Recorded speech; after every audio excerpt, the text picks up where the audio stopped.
దేవునికి స్తోత్రములు. లైవ్లో యూట్యూబ్లో వీక్షిస్తున్న సహోదరి సహోదరులకు క్రీస్తునామములో వందనములు. ప్రార్థన చేసుకుందాం. పరలోకమందున్న మా తండ్రి, నీ ప్రియకుమారుడు యేసుక్రీస్తునామములో కృతజ్ఞతాస్తుతులు స్తోత్రములు చెల్లించుకుంటున్నాం నాయన. ఇంతవరకు సజీవ లెక్కలో ఉంచుకొని నీ కృపలో కాపాడుతూ ఉదయకాల సమయంలో నీ సన్నిధిలోనికి నడిపించిన విధానం బట్టి కృతజ్ఞతాస్తుతులు స్తోత్రం చెల్లించుకుంటున్నాం నాయన. ఈరోజు మరి క్రీస్తు రాజ్యము అనే అంశం నేర్చుకుంటుండగా, క్రీస్తు రాజ్యము 1000 సంవత్సరముల యుగాల అనే అంశము నేర్చుకుంటుండగా చెప్పబడుతుండగా నాకు వింటున్న సహోదరి సహోదరులకు నీ కృపను అనుగ్రహించి వాక్యం విని అర్థం చేసుకొని దాన్ని అనుసరించి నీకు మహిమ తెచ్చే వారంగా, ఘనత తెచ్చే వారంగా ఉండే ధన్యతా భాగ్యం మా అందరికీ నీ అనుగ్రహించమని యేసుక్రీస్తు నామములో ప్రార్థనకి వేడుకుంటున్నాం తండ్రి, ఆమెన్. సహోదరి సహోదరులందరూ ఎలా ఉన్నారు? సంతోషంగా ఆనందంగా ఉన్నారా? మరి సంతోషంగా ఆనందంగా ఉండాలి. ఎందుకు సంతోషంగా ఆనందంగా ఉండాలంటే, దేవుడు మనల్ని సజీవ లెక్కలో ఉంచుకొని ఆయన సన్నిధిలోనికి నడిపించి ఆయన ఆత్మతోనూ సత్యంతోనూ ఆరాధించుకునడానికి ఇచ్చిన గొప్ప ధన్యత భాగ్యమును బట్టి దేవునికి కృతజ్ఞతాస్తుతులు స్తోత్రములు చెల్లించబద్దులమై ఉన్నాము. పిల్లరా, సహోదరులమైన మనము ఒకరికొకరు వందనములు చెల్లించుకోవాలని బైబిల్లోని ఆత్మనియమము సూచిస్తుంది. దాన్ని మనము అర్థం చేసుకుంటూ అనుసరిస్తూ ముందుకు సాగుదాం. క్రీస్తు రాజ్యం క్లాసు నంబర్ 9. ఈరోజు ఈ అంశం చెప్పబడుతుండగా ఒక వ్యక్తిని గురించి కానీ, ఒక సంస్థను గురించి కానీ, ఒక సంఘంను గురించి ఉద్దేశించినవి కావు. మరి బైబిల్లోని ఆత్మ సంబంధమైన సంగతులతో సరిచూసుకొని మన ఆత్మీయ ప్రయాణమును మరి ముందుకు సాగించుకోవాలని సదుద్దేశంతో క్రీస్తు ప్రేమను బలవంతం చేయటం బట్టి మేము తెలుసుకున్న దాన్ని అనేకులకు తెలియజేయడానికి దేవుడిచ్చిన గొప్ప ధన్యత భాగ్యమును బట్టి దేవునికి కృతజ్ఞతాస్తుతులు స్తోత్రములు చెల్లించబద్దుడనై ఉన్నాను. పిల్లరా, ఫేస్బుక్ ద్వారా కానీ, యూట్యూబ్ ద్వారా కానీ మీ చేరువలోనికి వచ్చి మీతో వాక్యం పంచుకోవడానికి దేవుడిచ్చిన గొప్ప ధన్యత భాగ్యమును బట్టి దేవునికి కృతజ్ఞతాస్తుతులు స్తోత్రములు చెల్లించబద్దుడనై ఉన్నాను. పిల్లరా, మరి క్రీస్తు రాజ్యము అనే అంశంలో చాలా అంశాలు ఉన్నాయి. మరి ఒక్కొక్క అంశాలు లేఖన ఆధారంతో బైబిల్లోని ఆత్మ సంబంధమైన సంగతులతో సరిచూసుకుంటూ మన ఆత్మీయ ప్రయాణంను వాక్యంకు లోబడదాం. వాక్యానుసారంగా జీవించి మనమందరము దేవునికి మహిమ తెచ్చేవారంగా, ఘనత తెచ్చేవారంగా ఉంటూ ముందుకు సాగుదాం. పిల్లరా, మరి గత క్లాసులో క్రీస్తు రాజ్యములో గురించి, మరి పితరులకు చేసిన వాగ్దానం గురించి నేర్చుకున్నాము. మరి ఈ క్లాసులో క్రీస్తు రాజ్యమును 1000 సంవత్సరంలా లేక యుగయుగాల అనే అంశము నేర్చుకుందాం. పిల్లారా, మరి ఈ అంశంను ఎందుకు నేర్చుకోవాలంటే పిల్లారా, మరి ప్రకటన గ్రంథంలో రాయబడిన మాటను బట్టి 1000 సంవత్సరాలు పరిపాలన చేయను అంటే 1000 అంటే బైబిల్ గ్రంథంలో రాయబడిన ఆ భాషను, శైలిని అర్థం చేసుకోక ఉన్నట్లుగా అర్థం చేసుకొని మరి యేసుక్రీస్తు వస్తాడు, మళ్ళా మరి 1000 సంవత్సరాలు పరిపాలన చేస్తాడు అనే ఊహలో ఆలోచనలో ఉంటూ కొంతమంది ఏమంటారు, యేసు రాజుగా వచ్చుచున్నాడు, భూలోకమంతా తెలుసుకుంటారు అని పాటలు పాడుతున్నారు. అలాంటి వారు ఈ లేఖనాన్ని చూపిస్తున్నారు. పిల్లారా, మరి మనం లేఖనం ఏం చెప్తుంది, లేఖనం ఉద్దేశం ఏంటి అనేది మనము అర్థం చేసుకొని అది లేఖనము దీర్ఘకాలాన్ని సూచించేదిగా ఉన్నది అనేది మనము నేర్చుకుంటూ ముందుకు సాగుతూ మనము లేఖన ఆధారంతో మనల్ని మనము వాక్యానికి అప్పచెప్పుకొని వాక్యంకు లోబడదాం. వాక్యానుసారంగా మన ఆత్మీయత స్థితిని సరిదిద్దుకుంటూ ముందుకు సాగుదాము. పిల్లారా, మరి లేఖనము మరి ముందుకెళ్దాం. పిల్లారా, మరి క్రీస్తు రాజ్యము స్థాపింపబడిందా లేదా భవిష్యత్తులో స్థాపింపబడుతుందా అని, మరి భవిష్యత్తులో స్థాపింపబడుతుందని చెప్పేవాళ్ళు బైబిల్ గ్రంథంలో వారు ఒక వచనాన్ని చూపిస్తున్నారు. ఆ వచనం ఏంటి అంటే పిల్లరా, ప్రకటన గ్రంథంలో 20వ అధ్యాయం 4వ వచనం చూపిస్తున్నారు. పిల్లరా, ఆ వచనం చదువుకుందాం. అంతటా సింహాసనములను చూచి తిని వాటి మీద ఆసీనులై ఉండు వారికి విమర్శ చేయుటకు అధికారము ఇయ్యబడెను. మరియు క్రూర మృగమునకైనను దాని ప్రతిమకైనను నమస్కారం చేయక తమ నొసళ్ళయందు కానీ చేతులయందు కానీ దాని ముద్రను వేయించుకొనని వారికి యేసు విషయమే తామిచ్చిన సాక్ష్యం నిమిత్తము దేవుని వాక్యం నిమిత్తం చిరచ్ఛేదనము చేయబడిన వారి ఆత్మలను చూచి తిని వారు బ్రతికిన వారై 1000 సంవత్సరములు క్రీస్తుతో కూడా రాజ్యము చేసిరి అని ఉన్నది. పిల్లరా, మరి 1000 సంవత్సరాలు రాజ్యం చేసిరి అని ఇక్కడ ఉన్నది కాబట్టి మరి యేసుక్రీస్తు మరలా వస్తాడు, మరి యేసుక్రీస్తు 1000 సంవత్సరాల పరిపాలన చేస్తాడు అని చెప్తున్నవారు ఈ వచనాన్ని చూపిస్తున్నారు. పిల్లరా, మరి ఈ వచనములోని ఆంతర్యం ఏంటి అంటే 1000 అనగా దీర్ఘకాలాన్ని చూపిస్తుంది. చూడండి పిల్లలు, మనము ఎవరినైనా పెద్దలు మరి పెళ్ళైనప్పుడు వారిని ఆశీర్వదించినప్పుడు 100 సంవత్సరాలు ఆశీర్వాదంగా అంటే మరి పిల్లలు దాని అర్థమైంది దీర్ఘకాలాన్ని చూపించేది. మరి బైబిల్ గ్రంథంలో 1000 సంవత్సరములు అనగా దీర్ఘకాలాన్ని చూపించేదిగా ప్రకటన గ్రంథంలో సింబాలిక్ భాషలో రూపకలంకారంగా రాయబడిన వచనాన్ని చూయించి మరి యేసుక్రీస్తు వస్తాడు, రాజ్యపాలన చేస్తాడని చెప్తున్న పరిస్థితి మన ముంగటున్న పిల్లరా. మరి క్రీస్తు రాజ్యం ఎప్పటి వరకు ఉంటుంది? క్రీస్తు రాజ్యము మరి ఎప్పటి వరకు ఉంటుందంటే, క్రీస్తు ప్రభుత్వం ఎప్పటి వరకు ఉంటుందంటే పిల్లరా సర్వకాలం ఉంటుంది. మరి సూర్యుడు ఉన్నంత కాలం ఉంటుంది. ఎంతకాలం ఉంటుందంటే మరి చూడండి పిల్లరా తరతరములు ఉంటుంది. చూడండి పిల్లరా ఎంతకాలం ఉంటుంది? నిత్యము ఉంటుంది, శాశ్వత కాలం ఉంటుంది. పిల్లరా కీర్తనల గ్రంథంలో రాయబడ్డది 89వ అధ్యాయము 34, 35, 36 వచనాల్లో రాయబడిన లేఖనం చదువుకున్న పిల్లరా, అతని సంతానం శాశ్వతం ఉండునట. ఎవరి సంతానం? దావీదుకు దేవుడు వాగ్దానం చేశాడు. ఆ వాగ్దాన సంతానం ఎవరంటే యేసుక్రీస్తు గురించి పిల్లరా. మరి లేఖనం చదువుకుందాం పిల్లరా. కీర్తనల గ్రంథము 89వ అధ్యాయం 34 నుంచి 37 వచనం. నా నిబంధనను నేను రద్దుపరచను, నా పెదవుల గుండా బయలు వెళ్ళిన మాటను మార్చను. అతని సంతానం శాశ్వతంగా ఉండుననియు, అతని సింహాసనము సూర్యుడున్నంతకాలము నా సన్నిధిన ఉండుననియు, చంద్రుడున్నంతకాలము అది నిలుచుననియు, మింట నుండు సాక్షి నమ్మకముగా ఉండునట్లు అది స్థిరపరచబడుననియు, నా పరిశుద్ధత తోడనియు నేను ప్రమాణం చేసి తిని దావీదుతో నేను అబద్ధమాడను. చూడండి పిల్లరా, వాగ్దానం చేశాడంటే దేవుడు దాన్ని నెరవేర్చి తీరుస్తాడు అని అబ్రాహాముకు వాగ్దానం చేశాడు. ఆ వాగ్దానం నేను మరవను, నేను తీరుస్తాను అంటున్నాడు. ఆ అబ్రాహాము సంతానం ఎవరంటే యేసుక్రీస్తుని గురించి పిల్లరా. మరి అది ఎంతకాలం ఉంటుందంటే సూర్యుడు చంద్రుడు ఎప్పటి వరకు ఉంటారో అప్పటి వరకు ఉంటుంది. మరి సూర్యుడు చంద్రుడు ఎప్పుడు ఎప్పుడు వీరు సూర్యుడు చంద్రుడు ఎప్పుడు ఎంతవరకు ఉంటారంటే యేసుక్రీస్తు 2వ రాకడ వరకు ఉంటారు. యేసుక్రీస్తు 2వ రాకడ వరకు. మరి యేసుక్రీస్తు 2వ రాకడ వస్తే ఏమవుతుంది? పంచభూతములు మిక్కటమైన వేంద్రంతో లయమైపోతాయని లేఖనాలు చెప్తున్నాయి పిల్లరా. చూడండి పిల్లలు, లేఖనం చదువుకుందాం. 2 పేతురు రాసిన పత్రిక 3వ అధ్యాయం 10వ వచనంలో, అయితే ప్రభు దినము దొంగ వచ్చినట్లు వచ్చును. ఎలా వచ్చినట? ప్రభు దినము దొంగ వచ్చినట్లు వచ్చును. ఆ దినమందు ఆకాశములు మహాధ్వనితో గతించిపోవును, పంచభూతములు మిక్కటమైన వేంద్రంతో లయమైపోవును, భూమియు దాని మీదనున్న కృత్యములు కాలిపోవును. చూడండి పిల్లరా, మరి యేసుక్రీస్తు ఎప్పుడు వస్తాడు? 2వ రాకడలో వస్తాడు. 2వ రాకడ మరి 2వ రాకడలో పంచభూతములు లయమైపోతాయి. సూర్యుడు చంద్రుడు ఉన్నంతకాలం అంటే సూర్యుడు చంద్రుడు ఉన్నంతకాలం యేసుక్రీస్తు 2వ రాకడ వరకు అవి ఉంటుంది. అప్పుడు వరకు ఆయన రాజ్యం ఉంటుంది. మరి చూడండి పిల్లరా, మరి ఆ రాజ్యాన్ని ఎప్పుడు దేవునికి అప్పచెప్పిస్తాడంటే పిల్లరా, మరి క్రీస్తు రాజ్యము పంచభూతములు లయమైపోతాయి.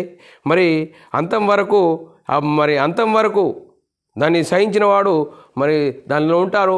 అంతం వస్తుంది. అప్పుడు పంచభూతములు లయమైపోతాయి. యేసుక్రీస్తు 2వ రాకడలో ఈ రాజ్యాన్ని తీసుకెళ్ళి తండ్రికి అప్పచెప్తాడని లేఖనం చెప్తుంది. తండ్రికి అప్పచెప్తాడు పిల్లరా. 1 కొరింథీయులకు రాసిన పత్రిక 15వ అధ్యాయం 24వ వచనంలో, అటు తర్వాత ఆయన వచ్చి సమస్తమైన ఆధిపత్యమును సమస్తమైన అధికారమును బలముతోనూ కొట్టివేసి తన తండ్రి అయిన దేవునికి రాజ్యము అప్పగించును, అప్పుడు అంతము వచ్చును. చూడండి పిల్లరా, మరి మనం ఆలోచన చేయాలి. క్రీస్తు రాజ్యము భూమి మీద సూర్యుడున్నంతకాలము చంద్రుడున్నంతకాలం ఉంటుంది. ఆ తర్వాత ఆ రాజ్యం తీసుకెళ్ళి తండ్రికి అప్పగిస్తాడని లేఖనం చెప్తుంది పిల్లరా. మరి మనం ఆలోచన చేయాలి పిల్లరా. నేను ఏర్పరచుకునే నిబంధన చేసి ఉన్నాను, నిత్యము నీ సంతానము స్థిరపరచేదనని దావీదుకు దేవుడు వాగ్దానం చేశాడు. కీర్తనల గ్రంథము 89వ అధ్యాయం 34వ వచనం, నేను ఏర్పరచుకొనిన వానితో నిబంధన చేసి ఉన్నాను, నిత్యము నీ సంతానం స్థిరపరిచేదను, తరతరములు నీ సింహాసనము స్థాపింపబడునని చెప్పి నా సేవకుడైన దావీదుతో ప్రమాణం చేసి ఉన్నాను. చూడండి, ప్రమాణం చేసి ఉన్న మాటను నేను నెరవేరుస్తాను. చూడండి పిల్లరా, మరి ఆ నెరవేర్చే మాట ఎంతకాలం ఉంటుందంటే సర్వకాలము దావీదు సింహాసనము రాజ్యము నియమించును. యెషయా గ్రంథంలో రాయబడిన ప్రవచనం చదువుకుందాం పిల్లరా. ఇది మొదలుకొని మితి లేకుండా దానికి వృద్ధి క్షేమమును కలుగునట్లు సర్వకాలము దావీదు సింహాసనమును రాజ్యమును నియమించును. న్యాయం వలనను నీతి వలన రాజ్యమును స్థిరపరచుటకును అతడు సింహాసనాసీనుడై రాజ్యపాలన చేయును. సైన్యములకు అధిపతిగా యెహోవా ఆసక్తి కలిగి దీనిని నెరవేర్చును. చూడండి పిల్లరా, దీనిని నెరవేర్చును. ఒక రాజ్యము స్థాపింపబడును, దానికి ఎన్నటికీ నాశనం కలగదట. చూడండి పిల్లరా, ఏ రాజ్యం అండి? క్రీస్తు రాజ్యం గురించి మరి దావీదుకు దేవుడు వాగ్దానం చేసిన సంతానము యేసుక్రీస్తుని గురించి పిల్లరా దానియేలు ప్రవచించాడు పిల్లరా. దానియేలు గ్రంథం 2వ అధ్యాయం 44వ వచనము, ఆ రాజుల కాలంలో పరలోకమందున్న దేవుడు ఒక రాజ్యమును స్థాపించును, దానికెన్నటికీ నాశనం కలగదు. ఆ రాజ్యము దాన్ని పొందిన వారికే కానీ మరెవరికి చెందదు. అది ముందు చెప్పిన రాజ్యములన్నిటినీ పగలగొట్టి నిర్మూలం చేయును, కానీ అది యుగయుముల వరకు నిలుచును. చూడండి పరా, మరి యేసుక్రీస్తుని గురించి మరి దావీదుకు వాగ్దానం చేసిన సంతానం, ఆ సంతానమైన యేసుక్రీస్తుని గురించి, ఆ రాజ్యం గురించి ఏ విధంగా ప్రవచించాడు. ఇంకా మరి దానియేలు గ్రంథంలో కూడా రాయబడ్డది, ఆయన ప్రభుత్వం శాశ్వతమైనది. ఆయన ప్రభుత్వం శాశ్వతమైనదట. దానియేలు గ్రంథం 7వ అధ్యాయం 14వ వచనం, సకల జనులు రాష్ట్రములను ఆయా భాషలు మాట్లాడువారును ఆయనను సేవించినట్లు ప్రభుత్వమును మహిమయు ఆధిపత్యమును ఆయనకియ్యబడును. ఆయన ప్రభుత్వములు శాశ్వతమైనవి, అదెన్నటికీ తొలగదు. ఆయన రాజ్యము ఎప్పుడునూ లయము కాదు. ఆయన రాజ్యము ఎప్పుడునూ లయం కాదు. అందుకోసం పిల్లరా, క్రీస్తు రాజ్యంలో ఉన్న మనము ఎలాంటి పరిస్థితిలో ఉన్నాము మరి చూడండి పిల్లరా, ఆయన రాజ్యము నిత్యము నిలిచునట. ఇంకా దానియేలు గ్రంథంలో ప్రవచించాడు. చూడండి పిల్లరా, క్రీస్తు రాజ్యమును గురించి ఏ విధంగా ప్రవచనాలు ఉన్నాయి, ఆ ప్రవచనాలు ఏ విధంగా నెరవేర్చాయి. మనం ఏ రాజ్యంలో ఉన్నాము? ఇప్పుడు మనం క్రీస్తు రాజ్యంలో ఉన్నామా? ఇంకా మరి యేసు రాజుగా వచ్చేస్తున్నాడు అని పాటలు పాడుతున్నామా? ఎలాంటి పరిస్థితిలో ఉన్నాం? ఆ వచనం చూసుకొని అక్కడనే ఆగిపోతే ఈ వచనాలు ఎప్పుడు అర్థం చేసుకుంటాము? ఎలాంటి పరిస్థితిలో ఉన్నాము? మనల్ని మనమే ఆలోచన చేయాలి. దానియేలు గ్రంథం 7వ అధ్యాయం 27వ వచనంలో, ఆకాశమంతటి కిందనున్న రాజ్యమును అధికారమును రాజ్య మహిమయు మాత్యమును మహోన్నతుని పరిశుద్ధతలకు చెందును. ఆయన రాజ్యము నిత్యము నిలుచును, అధికారులందరూ దానికి దాసులై విధేయులగుదురు. ఇంతలో సంగతి సమాప్తమైనని చెప్పెను. చూడండి మరి ఇంకా మనం ఆలోచన చేసినట్లయితే మిగా గ్రంథంలో కూడా రాయబడ్డది యేసుక్రీస్తుని గురించి. మరి యేసుక్రీస్తుని గురించి రాయబడ్డది మిగా గ్రంథంలో, బెత్లెహేము ఎఫ్రాతా యూదా వారి కుటుంబములలో నీవు స్వల్పమైన గ్రామమైనను నా కొరకు ఒక ఇజ్రాయేలును ఏలబోవు వాడు నీలో నుండి వచ్చును. చూడండి యేసుక్రీస్తుని గురించి పురాతన కాలంలో మొదలుకొని శాశ్వత కాలము ఆయన ప్రత్యక్షమవుచుండెను. చూడండి మరి యేసుక్రీస్తుని గురించి ప్రవచనాలు ఏ విధంగా రాశాడు, ఆ ప్రవచనాల నెరవేర్పు ఏ విధంగా జరిగింది ఈ క్రీస్తు రాజ్యం గురించి. ఏప్రిల్ రాసిన పత్రిక 12వ అధ్యాయం 28వ వచనంలో కూడా రాయబడ్డది, అందువలన మనము నిశ్చలమైన రాజ్యమును పొంది దైవ కృప కలిగి ఉందము. ఆ కృప కలిగి వినయ భయభక్తులతో దేవునికి ప్రీతికరమైన సేవ చేయుదము. చూడండి మరి అలాగే 2వ పేతురు రాసిన పత్రిక 1వ అధ్యాయం 11వ వచనంలో రాయబడ్డది, అలాగునే మన ప్రభు అయిన రక్షకుడైన యేసుక్రీస్తు యొక్క నిత్య రాజ్యములో ప్రవేశము మీకు సమృద్ధిగా అనుగ్రహించబడును. చూడండి, యేసుక్రీస్తు రాజ్యంలో మీకు నిత్యము ప్రవేశం కలుగును, అనుగ్రహింపబడునని రాబడి పిల్లరా. మరి చూడండి పిల్లరా, మరి క్రీస్తు రాజ్యము 1000 సంవత్సరములు.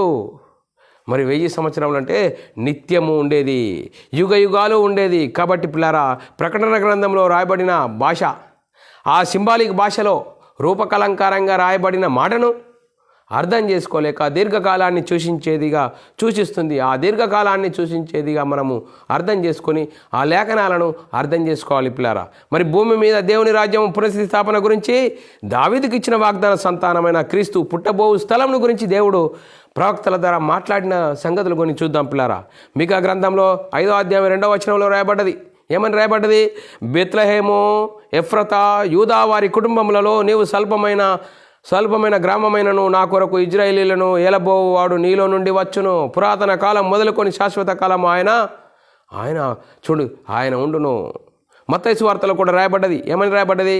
యేసుక్రీస్తుని గురించి, ఆ రాజు నీలో నుండి వస్తాడు అని. మత్తయి సువార్త చూడండి ఇక్కడ ఈ ప్రవచనం నెరవేర్పు మత్తయి సువార్తలో జరిగింది. చూడండి 2వ అధ్యాయం 1 నుంచి 6వ వచనములకు రాయబడిన సంగతులు చదువుకున్నట్లయితే, రాజు అయిన హేరోదు దినముల యందు యూదయ దేశము బెత్లెహేములో యేసు పుట్టిన పిమ్మట ఇదిగో తూర్పు దేశపు జ్ఞానులు యెరూషలేమునకు వచ్చి, యూదుల రాజుగా పుట్టిన వాడు ఎక్కడ ఉన్నాడో చూడండి పిల్లరా, యూదుల రాజుగా పుట్టినవాడు ఎక్కడున్నాడంటే యూదుల రాజుని అడిగితే నేనే రాజును, ఇంకా రాజు ఎవరు అని వారు విస్మయం పొందారు.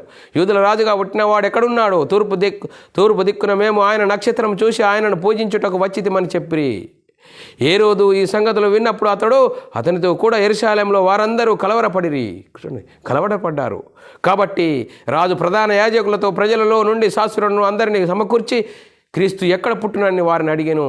చూడండి, అందుకు వారు యూదయ బెత్లెహేములోనే ఏలయనగా, యూదయ దేశము బెత్లెహేమా, నీవు యూదా ప్రధానుల్లో ఎంత మాత్రము అల్పమైన దానవు కావు. ఇజ్రాయేలును నా ప్రజలను పరిపాలించు అధిపతి నీలో నుండే వచ్చును అని ప్రవక్త ద్వారా వ్రాయబడినదని. చూడండి, ప్రవక్త ద్వారా వ్రాయబడినది నెరవేర్పు అనేది వచ్చింది యేసుక్రీస్తు ఈ లోకానికి వచ్చడము. చూడండి, మనం ఆలోచన చేయాలి. ఇంకా యోహాను సువార్తలో రాయబడ్డది 7వ అధ్యాయం 38 నుంచి 42 వచనము, నా యందు విశ్వాసముంచు వాడెవడో లేఖనము చెప్పినట్లు వాని కడుపులో నుండి జీవజల నదులు పారునని బిగ్గరగా చెప్పెను. యేసుక్రీస్తునందు విశ్వాసం ఉంచితే, చూడండి, అతని యందు విశ్వాసం ఉంచువారు పొందబోవు ఆత్మను గురించి ఆయన ఈ మాటలు చెప్పెను. యేసు ఇంకనూ మహిమపరచబడలేదు కనుక ఆత్మ ఇంకనూ అనుగ్రహింపబడి ఉండలేదు. జనసమూహములో కొందరు ఈ మాట విని నిజముగా ఈయన ప్రవక్తయే అనిరి, మరికొందరు ఈయన క్రీస్తే అనిరి, మరికొందరు ఏమీ క్రీస్తు గలిలయ నుండి వచ్చునా. చూడండి, క్రీస్తు దావీదు వంశంలో పుట్టి దావీదు ఉండిన బెత్లెహేము గ్రామంలో నుండి వచ్చునని లేఖనము చెప్పుటలేదా అనిరి. చూడండి, వారి లోపల ఎంత డిస్కషన్ జరుగుతున్నది. చూడండి ఏ విధంగా జరుగుతున్నది. దేవుడు దావీదుకు వాగ్దానం చేసిన ఆ రాజు ఎవరికి చూడండి, ఎవరిని గురించి చూడండి, ఆ రాజు ఎవరికి పుడతాడని ప్రవక్తల ద్వారా తెలియపరిచాడంటే కన్య మరియ ద్వారా తెలియపరిచాడు. కన్య మరియ ద్వారా తెలియపరిచిన సంగతులు మనం పరిశీలన చేద్దాం. చూడండి పిల్లరా, ప్రవచనము ఏ విధంగా యెషయా గారు ప్రవచించాడు. 7వ అధ్యాయం 14వ వచనం, కాబట్టి ప్రభువు తానే యొక్క సూచన మీకు చూపును, ఆలకించుడి, కన్యక గర్భవతి కుమారుని కను అతనికి ఇమ్మానుయేలను పేరు పెట్టునని యెషయా గారు ప్రవచించాడు. ఈ ప్రవచనము ఎక్కడ నెరవేర్పు జరిగింది? మత్తయి సువార్తలో 1వ అధ్యాయం 19 నుంచి 23 వచనాలు చదువుకున్నట్లయితే ఇక్కడ నెరవేర్పు జరిగింది. ఆమె భర్త అయిన యోసేపు నీతిమంతుడై ఉండి ఆమెను అవమానపరచనులక రహస్యముగా ఆమెను విడనాడను ఉద్దేశించెను. అతడు ఈ సంగతులను గురించి ఆలోచించుకొనుచుండగా ఇదిగో ప్రభువు దూత స్వప్నమందు అతనికి ప్రత్యక్షమయ్యాను. దావీదు కుమారుడవైన యోసేపు, నీ భార్య అయిన మరియను చేర్చుకొనుటకు భయపడకము. ఆమె గర్భము ధరించినది పరిశుద్ధాత్మ వలన కలిగినది. ఆమె యొక్క కుమారుని కనును, తన ప్రజలను వారి పాపముల నుండి ఆయనే రక్షించును గనుక ఆయనకు యేసు అను పేరు పెట్టుదు అనెను. ఇదిగో కన్యక గర్భవతి కుమారుని కనును, ఆయనకు ఇమ్మానుయేలను పేరు పెట్టుదురు అని ప్రభువు తన ప్రవక్తల ద్వారా పలికిన మాట నెరవేర్చున్నట్లు ఇదంతయు జరిగిను. చూడండి పిల్లలు, ఇక్కడ జ్ఞాపకం చేస్తున్నాడు, ఎక్కడ ప్రవక్త ప్రవచించాడు, ఆ ప్రవచనము నెరవేర్పు జరిగిందని. ఇమ్మానుయేలను పేరునకు భాషాంతరము దేవుడు మనకు తోడని అర్థము. చూడండి పిల్లలు, మనం ఆలోచన చేయాలి. మరి క్రీస్తు పుట్టునని కన్య మరియకు గాబ్రియేలు దూత ద్వారా ముందుగా తెలియపరిచాడు. ఏ విధంగా తెలియపరిచాడో లేఖనం చదువుకుందాం పిల్లరా. లూకా సువార్తలో 1వ అధ్యాయము 26 నుంచి 33 వచనంలో మరి కన్య మరియకు గాబ్రియేలు దూత వచ్చి అన్నది అని ఆ లేఖనం చూసుకుందాం పిల్లల. 6వ నెలలో గాబ్రియేలను దేవదూత గలిలయలోనికి నజరేతులో ఊరిలో దావీదు వంశస్థుడైన యోసేపునకు ఒక పురుషునికి ప్రదానం చేయబడిన కన్య మరియ యొద్దకు దేవుని చేత పంపబడిన ఆ కన్య పేరు మరియా. ఆ దూత లోపలికి వచ్చి ఆమెను చూచి, దయాప్రాప్తురాలా, నీకు శుభము, ప్రభువు నీకు తోడై ఉన్నాడని చెప్పెను. ఆమె ఆ మాటకు బహుగా తొందరపడి ఈ శుభవచనం ఏమిటో అని ఆలోచించుకొనుచుండగా దూత, మరియా భయపడకము, దేవుని వలన నీవు కృప పొందితివి. ఇదిగో నీవు గర్భము ధరించి కుమారుని కని ఆయనకు యేసు అను పేరు పెట్టుదువు. ఆయన గొప్పవాడై సర్వోన్నతుని కుమారుడు అనబడును. ప్రభు అయిన దేవుడు ఆయనకు తండ్రి అయిన దావీదు సింహాసనమును ఆయనకిచ్చును. ఆయన యాకోబు వంశస్థులను యుగయుగములు ఏలును. ఆయన రాజ్యము అంతం లేనిదై ఉండునని ఆమెతో చెప్పెను. చూడండి పేరా, యేసుక్రీస్తుని గురించి ఏ విధంగా మరి ప్రవచనాలు ఉన్నాయి. దేవదూత వచ్చి ఏమని చెప్పింది కన్య మరియకు. చూడండి పిల్లరా, మరి యేసుక్రీస్తుని గురించి మనం ఆలోచన చేసినట్లయితే యేసుక్రీస్తు రాజ్యం గురించి ఏ విధంగా ప్రవచనాలు ఉన్నాయి, ఆ ప్రవచనాలు నెరవేర్పు ఏ విధంగా జరిగింది, ముందుగా ప్రవక్తలు ఏమని చెప్పారు యేసుక్రీస్తుని గురించి. చూడండి పిల్లరా, భూమి మీద దేవుని రాజ్యం పునఃస్థాపన గురించి దేవుడు దావీదుకు ఇచ్చిన వాగ్దాన సంతానమైన క్రీస్తు ఎవరికి పుడతాడు? కన్యకకు పుడతాడని లేఖనం చెప్తుంది పిల్లరా. ఆ లేఖనం ఏంటో చూద్దాం పిల్లరా. లూకాసు వార్త 2వ అధ్యాయం 1 నుంచి 7వ వచనము. ఆ దినములలో సర్వలోకమునకు ప్రజా సంఖ్య వ్రాయబడవలనని కైసరు ఐగుప్తు వలన ఆజ్ఞ ఆయను. చూడండి, ఇది కురేనియా సిరియా దేశమునకు అధిపతి ఉన్నప్పుడు జరిగిన మొదటి ప్రజాసంఖ్య. అందరూ ఆ సంఖ్యలో వ్రాయబడుటకు తమ పట్టణములకు వెళ్ళిరి. యోసేపు దావీదు వంశంలోను గోత్రంలోను పుట్టినవాడు గనుక తనకు భార్యగా ప్రదానం చేయబడిన గర్భవతి యుండిన మరియతో కూడా ఆ సంఖ్యలో వ్రాయబడుటకు గలిలయలోని నజరేతు నుండి యూదాలోనికి ప్రత్యామ్నాయబడిన దావీదు ఊరికి వెళ్ళెను. వారక్కడ ఉన్నప్పుడు ఆమె ప్రసవ దినములు నిండిను గనుక తన తొలుచూలు కుమారుణ్ణి కని పొత్తుగుడ్డలతో చుట్టి సత్రంలో వారికి స్థలము లేనందున ఆయనను పశువుల తొట్టిలో పరుండబెట్టెను. చూడండి పిల్లరా, ఇంకా మత్తయి సువార్తలో 1వ అధ్యాయం 25వ వచనము. ఆమె కుమారుని కను వరకు ఆమెను ఎరగకుండెను. అతడు ఆ కుమారునికి యేసు అను పేరు పెట్టెను. పిల్లరా, యేసుక్రీస్తుని గురించి ముందుగా చెప్పారు, యేసుక్రీస్తు అని పేరు పెడతారని. అపొస్తలుల కార్యంలో కూడా రాయబడ్డ 13వ అధ్యాయం 23వ వచనం. అతని సంతానము నుండి దేవుడు తన వాగ్దానము చొప్పున ఇజ్రాయేలు కొరకు రక్షకుడగు యేసును పుట్టించెను. చూడండి పిల్లరా, యేసుక్రీస్తు ఏ విధంగా మరి రాజ్యపాలన చేస్తున్నాడు. చూడు, ప్రవక్తలు ఏ విధంగా ప్రవచించారో ఆ ప్రవక్తల నెరవేర్పు ఏ విధంగా వచ్చారో, దేవదూతలు ఏ విధంగా చెప్పారు, ఆ ప్రవచనం ఏ విధంగా జరుగుతున్నది అనేది లేఖనాలు చూసుకుంటున్నాం పిల్లరా. ఏప్రిల్ రాసిన పత్రిక 7వ అధ్యాయం 14వ వచనం. మన ప్రభువు యూదా సంతానమందు జన్మించిననుట స్పష్టమే. ఆ గోత్ర విషయంలో యాజకులను గురించి మోషే ఏమీ చెప్పలేదు. చూడండి పిల్లరా, ఇంకా మనం ఆలోచన చేసినట్లయితే యేసుక్రీస్తుని గురించి 2వ తిమోతి రాసిన పత్రిక 2వ అధ్యాయం 8వ వచనము. నా స్వార్థ ప్రకారం దావీదు సంతానంలో పుట్టి మృతులలో నుండి లేచిన యేసుక్రీస్తును జ్ఞాపకం చేసుకొనుము. చూడండి పిల్లరా, మరి యేసుక్రీస్తు యూదులలో పుడతాడని, మరి యేసుక్రీస్తు దావీదు సంతానంలో పుడతాడని కూడా రాయబడ్డది. రోమీయులకు రాసిన పత్రిక 1వ అధ్యాయం 5వ వచనము. యేసుక్రీస్తు శరీరమును బట్టి దావీదు సంతానముగాను, మృతులలో నుండి పునరుద్ధానుడైన పరిశుద్ధాత్మను బట్టి దేవుని కుమారుడుగా ప్రభావంతో నిరూపింపబడెను. చూడండి పిల్లరా, మరి యేసుక్రీస్తు పుట్టిన తర్వాత మొదట ఎవరు వచ్చారు? జ్ఞానులా, గొల్లలా? మరి గొల్లలు వచ్చిన కాలానికి మరి జ్ఞానులు వచ్చిన కాలానికి చాలా సంవత్సరాలు తేడా ఉంది. మరి మనం ఆలోచన చేయాలి. యేసు పుట్టాడనే ప్రభు దూత గొల్లలకు మరి తెలియజేసిన సంగతులు మనం కొన్ని పరిశీలన చేద్దాం. లూకాసు వార్తలో రాయబడ్డది 2వ అధ్యాయం 8 నుంచి 17వ వచనంలో మరి గొల్లలకు ఏ విధంగా మరి చెప్పాడు మరి దేవదూత ద్వారా చూద్దాం పిల్లరా. ఆ దేశంలో కొందరు గొర్రెల కాపరులు పొలంలో ఉండి రాత్రి వేళ తమ మందను కాచుకొనుచుండగా ప్రభు దూత వారి యొద్ద నిలిచి ప్రభు మహిమ వారి చుట్టూ ప్రకాశించినందున వారు మిక్కిలి భయపడిరి. అయితే ఆ దూత భయపడకుడి, ఇదిగో ప్రజలందరికీ కలగబోవు మహాసంతోషకరమైన సువర్తమానము నేను మీకు తెలియజేయుచున్నాను. దావీదు పట్టణమందు నేడు రక్షకుడు మీ కొరకు పుట్టియున్నాడు. ఈయన ప్రభు అయిన క్రీస్తు. దానికి ఇదే మీ కానవాలు. ఒక శిశువు పొత్తిగుడ్డలతో చుట్టబడి యొక్క తొట్టిలో పడుకొని ఉండుట మీరు చూచెదరు. వారితో చెప్పెను. వెంటనే సర్వలోక సైన్య సమూహము ఆ దూతతో కూడా నుండి సర్వోన్నతమైన స్థలములలో దేవునికి మహిమయు ఆయనకిష్టులైన మనుషులకు భూమి మీద సమాధానము కలుగునుగాక అని దేవునికి స్తోత్రము చేయుచుండెను. ఆ దూతలు తమ యొద్ద నుండి పరలోకమునకు వెళ్ళిన తర్వాత ఆ గొర్రెల కాపరులు జరిగిన ఈ కార్యమును ప్రభువు మనకు తెలియజేసి ఉన్నాడు.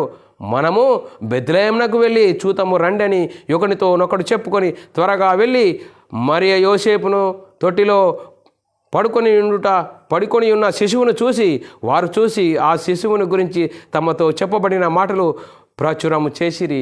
చూడండి బ్రదరా, మరి మనం ఆలోచన చేయాలి. పరలోక రాజ్యము సమీపించి ఉన్నది అని చూడండి. మొట్టమొదటిగా ఎవరు ప్రకటన చేశారంటే యోహాను గారు, బాప్తీసం ఇచ్చే యోహాను గారు. మరి పరలోక రాజ్యం సమీపించి ఉన్నది, మీరు మారు మనసు పొందండి. చూడండి పిల్లరా, మరి మత్తయి సువార్త 3:1-2 రాయబడిన మాట చదువుకుందాం పిల్లరా. ఆ దినముల యందు బాప్తీసం ఇచ్చి యోహాను వచ్చి పరలోకం సమీపించి ఉన్నది, మారు మనసు పొందుడని యూదయ అరణ్యంలో ప్రకటించబడుచున్నాను. మారు మనసు పొందండి, మారు రూపాలు కాదు, మారు మనసు పొందండి అని లేఖనాలు చెప్తున్నాయి పిల్లరా. మరి మనం ఆలోచన చేసుకోవాలి. క్రీస్తు రాజ్యము యుగయుగాల, క్రీస్తు రాజ్యం 1000 సంవత్సరముల, యుగయుగాలు అంటే యుగయుగాలు. 1000 అనగా దీర్ఘకాలాన్ని చూపిస్తుంది. సూర్యుడు చంద్రుడు ఉన్నంత కాలము ఉంటుంది. మరి యేసుక్రీస్తు రెండవ రాకడ వరకు మరి ఆ పంచభూతంలో లయమైపోతాయి. మరి ఈ రాజ్యంలో దేవుడు మరి ఈ రాజ్యాన్ని యేసుక్రీస్తు తండ్రికి అప్పగిస్తాడు. అప్పుడు అంతము వచ్చునని లేఖనం చెప్తుంది పిల్లారా. మరి మనం ఆలోచన చేయాలి పిల్లారా. మరి దేవుడు దావీదుకు వాగ్దానం చేసిన సంతానము, వాగ్దాన సంతానం ఎవరు? యేసుక్రీస్తుని గురించి. మరి యేసుక్రీస్తుని గురించిన ఆ రాజ్యము లౌకిక రాజ్యమా, పరలోక రాజ్యమా, ఆత్మ సంబంధమైన రాజ్యమా? మనం ఆలోచన చేయాలి. మరి చూడండి పిల్లరా, దేవుడు దావీదుకు వాగ్దానం చేసినది ఏంటి? వాగ్దానం చేసిన ఆ రాజ్యము ఏది? లౌకిక రాజ్యమా, ఆత్మ సంబంధమైన రాజ్యమా, పరలోక రాజ్యమా? మనం ఆలోచన చేయాలి పిల్లారా. మరి మనం ఆలోచన చేద్దాం పిల్లారా. మరి క్రీస్తు రాజ్య పరిపాలన 1000 సంవత్సరాలా లేక యుగాల? చూడండి పిల్లారా, ప్రకటన గ్రంథంలో రాయబడిన లేఖనంను మనం చూసుకొని అక్కడనే ఆగిపోతే మరి ఎంత ప్రమాదం ఉంటుంది. చూడండి, ఆ మాటను అలాగనే అనుకొని యేసు రాజుగా వచ్చుచున్నాడు, భూలోకమంతా తెలుసుకుంటారు అని వాక్యంకు వ్యతిరేకంగా సాతాను మనల్ని ఏ విధంగా భ్రమపరిచాడు, వాడికి సిద్ధపరిచిన నరకానికి చూపెడుతున్నాడు. బైబిల్లో ఉన్నది చూడండి లేఖనమని. ప్రకటన గ్రంథంలో రాయబడిన మాట, సింబాలిక్ భాషలో రాయబడిన మాట. మరి చూడండి, సింబాలిక్ భాషలో రాయబడిన మాట అర్థం చేసుకోలేక, చూడండి మనం ఆలోచన చేసుకోవాలి. మరి ఆ భాషను అర్థం చేసుకోలేక, మరి చూడండి రూపకలంకారంగా రాయబడిన మాటను అర్థం చేసుకోలేక దీర్ఘకాలాన్ని సూచిస్తుంది. చూడండి, దేవుడు దావీదుకు వాగ్దానం చేసిన సంతానం, ఆ సంతానం ఎవరు? యేసుక్రీస్తుని గురించి ప్రవక్తలు ప్రవచించారు. ఆ దేవదూతలు కూడా యేసుక్రీస్తుని గురించి కన్య మరియకు బోధించారు, చెప్పారు, తెలియజేశారు. చూడండి పిల్లరా, ఆ రాజ్యము యుగయుగాలు ఉంటుంది. సూర్యుడు చంద్రుడు ఉన్నంతకాలం ఉంటుంది. యేసుక్రీస్తు రెండవ రాకడలో ఈ పంచభూతములు లయమైపోతాయి. ఈ రాజ్యాన్ని తీసుకెళ్ళి దేవుడు మరి యేసుక్రీస్తు తండ్రికి అప్పచెప్తాడు. చూడండి పిల్ల, ఎంత చక్కగా ఉన్నది పిల్లారా. వాక్యాన్ని అర్థం చేసుకోలేక ఎక్కడనో ఆగిపోయి అక్కడనే ఆగిన సిద్ధాంతాన్ని పట్టుకొని మరి యేసు క్రీస్తు వస్తాడు, 1000 సంవత్సరాలు రాజ్యపాలన చేస్తాడని చెప్తున్నవారు అనేకులు ఉన్నారు. అలా ఉండడమే కాకుండా యేసు రాజుగా వచ్చుచున్నాడని పాటలు పాడేవారు ఉన్నారు. పిల్లారా, లేఖనం ఏం చెప్తుంది? బైబిల్లోని ఆత్మ సంబంధమైన సంగతులతో సరిచూసుకోవాలి. అలా సరిచూసుకొని మన ఆత్మీయ ప్రయాణం చక్కదిద్దుకోవాలి. అక్కడనే ఆగిపోకుండా వాక్యము, బైబిల్లోని ఆత్మ సంబంధమైన సంగతులతో సరిచూసుకుంటూ మన ఆత్మీయ ప్రయాణమును సరిదిద్దుకోవాలి. మహిమ నుండి అధిక మహిమకు, ఘనత నుండి అధిక ఘనతకు ఎదగాలి. ఎప్పుడు ఎదుగుతాము?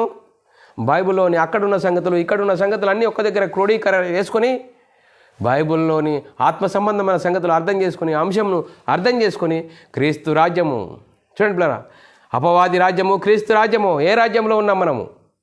చూడండి పిల్లరా, క్రీస్తు మహిమను ధరించుకున్న మనము ఆ క్రీస్తు మహిమను అనేకులకు ప్రకటించాలి. ఆ మహిమను ధరించుకున్నామా? మనం ఎలాంటి పరిస్థితుల్లో ఉన్నాము? పిల్లారా, ఈరోజు క్రీస్తు రాజ్యము 1000 సంవత్సరంలా లేక యుగాల అనేది నేర్చుకున్నాం పిల్లారా.